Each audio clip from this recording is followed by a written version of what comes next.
Welcome everyone! Lumion 10's new photo matching feature is here, and we have 3 video tutorials to guide you through it and show you some great tips so you can get the most out of it. In this first video, we'll go through the basics. The other 2 videos will focus on more advanced uses of this tool.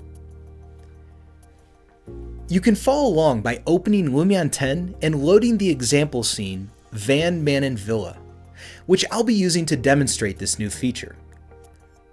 Photo matching allows you to place your 3D models inside pictures you've taken of the site your design will eventually occupy. Before you start photo matching, hide all of the objects in your scene which you do not want to see in the photo match. You can do this by moving them to different layers and then hiding those layers. We've already done this in the Villa Van Manen example scene. Hide all layers except base and finished house. To start, go to the photo creation area. Click on Store Camera in an empty spot. Now, click on the Effects button to add an effect. Click on Photo Matching, which you can find in the Effects overview. You'll see photo matching added to your list of effects that will be applied to your image. Now, you can click on the pencil icon called Edit to start editing the photo matching effect. You will see an example already loaded.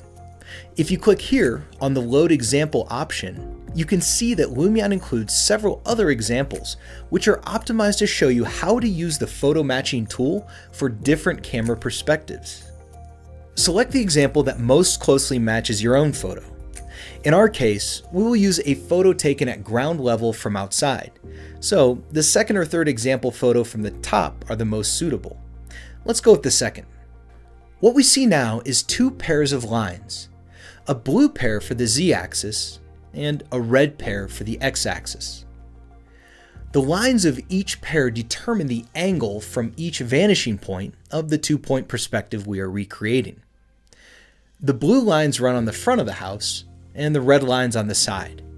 You will need to adjust these after loading your own photo to replace the example. You can also see a cube floating in the air. This represents the perspective that a model will get, given the lines you placed. To move the cube, you can click and drag it around from its large gray anchor point. You can also change the cube into a grid. This can help you check if the perspective is correct. Let's now switch the photo by loading one of your own.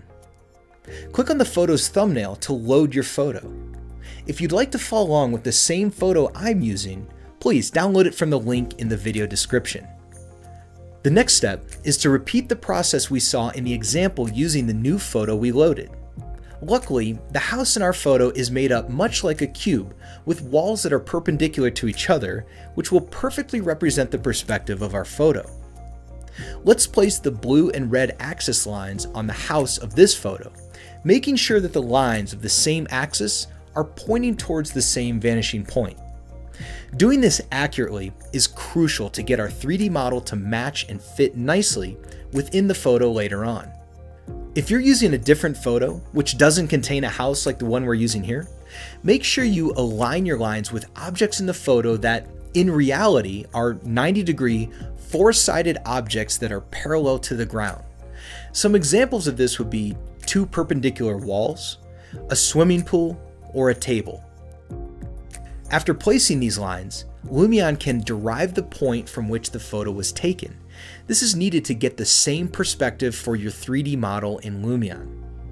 When adjusting these points, you can hold Shift to slow down the adjustment and precisely set the position. We also recommend that you pull the lines out as far as you can. This will give you even more control over the angle of the perspective lines. When adjusting the red and blue lines, you can try different reference objects down here, such as boxes and planes, or you can click here to turn it off. Dragging the box through the image provides you with a good first impression on whether the perspective is good or not. Next, click on this button to place a reference point on your model. I will place it at this corner of the building. Click back when you're done. Now, you can click and drag to move the reference point until your model sits where you want it to be. You can also scale the model and change the orientation to match the photo. The Shift key can be used here as well for more precise control. You may have noticed that when the model is loaded, it was at 50% transparency by default. This is to help you quickly compare and adjust the scale and orientation of your model to match the photo. You can increase that to 100%. You can also adjust the X and Z lines slightly if you see that the perspective was a little off. Once you are happy with the photo match, you can click here to go back. We'll now start my favorite part, which is adding effects to the image to help the 3D model blend in better with the photo. Any photo will have its own unique lighting, exposure, color saturation, and sun direction. So it's important that we match that with the effects we add to our model. The sky on the original photo looks overcast. Let's add an overcast sky effect to make the lighting on the villa look similar to the photo. We'll need to turn the heading of the sun so that it comes from the same direction as in the photo. The villa looks a bit darker than the original house. You can make it lighter with the color correction effect. Let's set the limit high slider to 0.7. There's a part of the roof on the old house that's still visible. You could take it out using an image editing tool like Photoshop, or you can place a tree in your Lumion scene at that location to hide it. Any 3D object from Lumion will be placed in front of anything in the photo. This technique can be used to hide any other elements from the original photo, or if you want to place plants and objects in the yard that your design will include. We can now render the photo match image. Note that Lumion creates two additional images, a photo mask and a render without the photo. These can be used in an image editor like Photoshop for post-processing. In tutorial 3, I'll show you an example of this. If you want to include other elements from your design that were in other layers, you can do so using the layer visibility effect in photo mode. With this effect, we can switch on or turn off any number of layers. This allows us to quickly render different images using elements from different layers. Notice that while inside the photo matching effect editor, the Lumion objects you see correspond to the active layers from the editor mode and not from the layer visibility effect. This is why at the beginning of the tutorial, we deactivated all layers except the house. So it would be easier to place in the photo match without all of the other 3D objects, like the road and the cars, blocking our vision. The image quality can be further improved by placing some bushes and loading a style, for example, overcast. As you can see, it changes the appearance of the villa, so you may need to do some fine-tuning on the effects, for example, in color correction. Okay, that's a good place to end this first quick start to photo matching tutorial. In our second and third video tutorial, we'll dig deeper into more advanced tips to improve the overall result.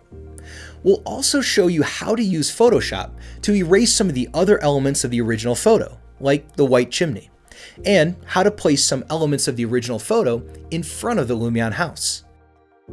I'll see you in the next tutorial.